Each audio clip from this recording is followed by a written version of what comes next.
So yeah, I think that's pretty well known that like life started in the oceans. And it's just crazy to think. So you have this big rock flying around in space, circling the sun, but that happens everywhere. But this happens to be one where water molecules exist, and rather than being in a gas form, floating around in its atmosphere, drifting away from the planet,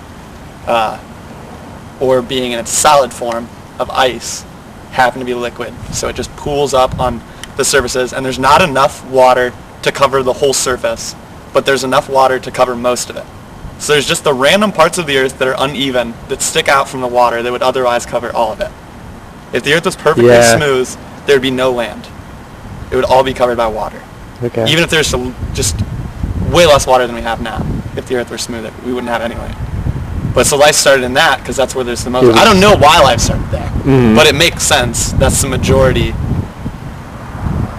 And then slowly, things evolved to the point where things were allowed to explore out of the water.